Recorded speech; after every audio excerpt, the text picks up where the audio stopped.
Entonces, no solamente hay que la fiscal de la Nación tiene que convencer al Congreso, va a tener que convencer a la Corte Suprema, porque quien juzga a un expresidente o a un presidente de elecciones es la Corte Suprema. Entonces, se ha escogido un camino largo para poder trabajar esto. Yo estoy entre los que creo que en vez de ir por el 117 o su inaplicación, debió irse por el artículo 99 y 100 que establece, si me permite explicarlo, Cómo no, le lo estamos escuchando. lo que se llama un juicio político. Ahora con el doctor Eloy Espinosa Saldaña, ex magistrado del Tribunal Constitucional, sobre este tema, tremendo debate que se ha abierto en los últimos días a partir de la presentación de la denuncia constitucional de la fiscal de la Nación ante el Congreso de la República. De hecho, hoy inicia el proceso, hoy se da cuenta, hoy se informa en la Subcomisión de Acusaciones Constitucionales sobre esta denuncia y empieza el primer plazo. 10 días útiles para que haya un informe de calificación, se admite o no se admite, procedente o no procedente, y a partir de ahí, por supuesto, en la siguiente etapa, luego de debatirse en la subcomisión, pasa a comisión permanente. Doctor Espinosa Saldaña, qué gusto saludarle, ¿cómo está? Muy buenos días y bienvenido, Exitosa. Muchas gracias, igual un saludo muy fuerte para ti y para la gran cantidad de seguidores de Exitosa. Sí. Lo que ha hecho la fiscal de la Nación es ir a la lógica de lo que se llama derecho el antejuicio político. O sea, el Congreso no la va a meter a la cárcel a Castillo si es que tuviera responsabilidad. Lo que va a hacer es, el Congreso lo va a poner a disposición de la Corte Suprema. Eso es lo que toca. Ahora, ¿qué es lo que me parece que hubiera sido mejor después de haber leído, como tú, las 376 páginas? Queda clara que la investigación preliminar, que es la primera etapa que hay que seguir, está terminada, pero si uno lee, queda clara que la investigación preparatoria, donde yo ya construyo el edificio que quiero sustentar, todavía no está lista. Lo que ha hecho la fiscal es intentar ganar tiempo dándole al Congreso la aplicación del posible del artículo 30 de la Convención contra la Corrupción y en el camino, en base a eso, porque esa norma tendría un rango constitucional, dejar de lado el 117 y ella poder seguir avanzando con su investigación. La idea es interesante, pero es riesgosa, porque normalmente quienes evalúan las vigencias o no vigencias de las normas son los jueces, uno. Dos, en 200 años de nuestra historia, nunca el Congreso ha declarado inaplicable una norma de la Constitución y hay muchos colegas que dudamos de que el Congreso tenga competencia para esto. Y tres, aun si el Congreso lo aceptara, entonces no solamente hay que la fiscal de la Nación tiene que convencer al Congreso, va a tener que convencer a la Corte Suprema, porque quien juzga a un expresidente o a un presidente de elecciones es la Corte Suprema. Entonces, se ha escogido un camino largo para poder trabajar esto.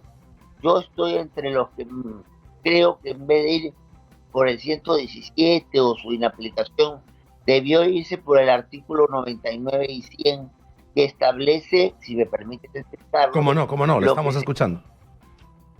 Lo que se llama un juicio político. Entonces, por infracción a la Constitución. Allí no necesito encontrarme con delitos, ni con certezas, sino con comportamientos que, en la evaluación del Congreso, demuestran una violación a la Constitución. Un ejemplo, el famoso avión presidencial. Porque claro, Fray, Lai, todos sabemos qué hay detrás, todos sabemos que hay un sobrino del presidente que se subió al avión presidencial justamente cuando ya tenía una requisitoria por prisión preventiva. Y el segundo caso es el de la sobrina hija.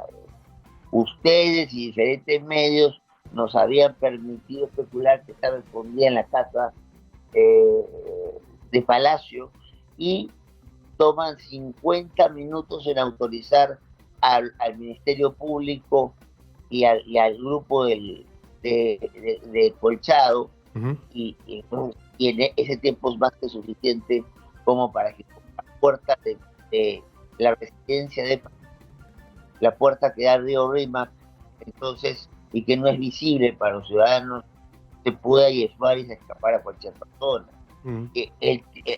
Otro tema es el del ascenso, cómo se han manejado los ascensos en las fuerzas artificiales.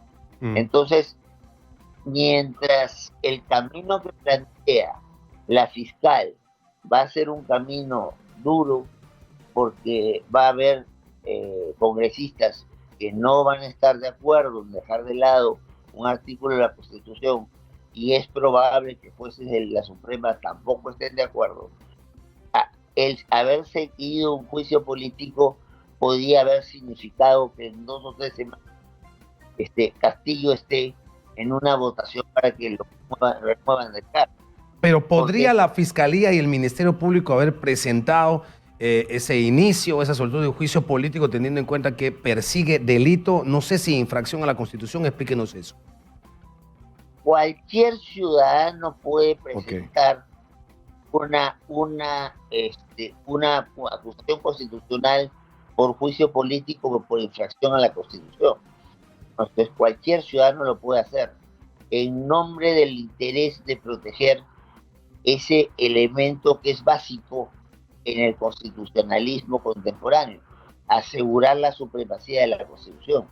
Entonces, si yo veo que hay un artículo 118 que en su inciso 9 le obliga al presidente a cumplir y hacer cumplir las resoluciones oficiales, y todo indica que ha escondido a 2 sobrinos en algún tiempo que tenían orden judicial ya de captura por prisión preventiva, digamos que la situación del presidente no queda bien parada. Ahí los elementos probanza, los elementos prueba, los elementos indicios razonables, las cosas que en el nivel jurisdiccional son tan importantes, se diluyen, son menos importantes, digamos, son menos necesarios al momento de que juzgue, porque quien juzgaría en este caso serían los parlamentarios, no son tan importantes como ahora en un tema de denuncia constitucional por supuestos delitos.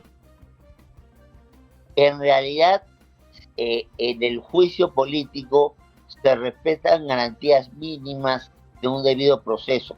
Un abogado puede hacer descargos, pero la evaluación de la subcomisión permanente, de la comisión permanente y del mismo pleno no tiene la rigurosidad jurídica del pronunciamiento de un tribunal.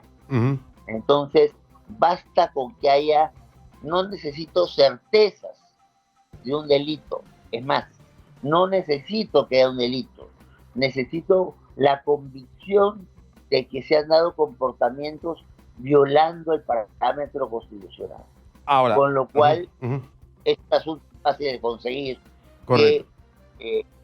Entonces, y es una opción que varios consideramos hubiera sido la más expeditiva para este caso en particular. Ahora, a propósito de varios constitucionalistas también señalan que el camino que ha seguido ahora la fiscal de la Nación, que podría terminar efectivamente en una autorización del Congreso de la República, continuar supuestamente con el tema de la investigación preparatoria y otros procedimientos, dicen algunos constitucionalistas que también podría devenir en la aceptación, pero con consecuencia de inhabilitación o de suspensión del presidente de la República. ¿Puede en sí misma la denuncia constitucional llevar a este tipo de decisiones en el Congreso, o tendría que derivarse el inicio de ese juicio político del que usted habla ya como consecuencia de aceptar la denuncia constitucional? ¿Cómo sería esa figura teniendo en cuenta que ya se ha establecido este camino desde la Fiscalía? Bueno, cuando se instaló el artículo 124 de la Constitución y hablaba de suspensión, no estaba pensando en ninguna cuestión de comportamiento. Estaba pensando en, por ejemplo, si al presidente de la República le da COVID, entonces tiene que estar enfermo porque ha sufrido, se ha caído del caballo en chota y entonces tiene que estar 2 o 3 semanas mientras le arreglan la columna y demás. Entonces, algunos colegas, para tratar de fortalecer la posición que ha planteado la fiscal, que estamos viendo es una posición muy difícil de conseguir, porque es convencer a un Congreso que deje de lado un artículo de la Constitución y después convencer a la Corte Suprema de eso. Lo que están queriendo es alegar que en el interín se suspenda al presidente Castillo. Pero ahí hay un problema adicional. La situación de la señora Dina Boluarte no es la de las mejores.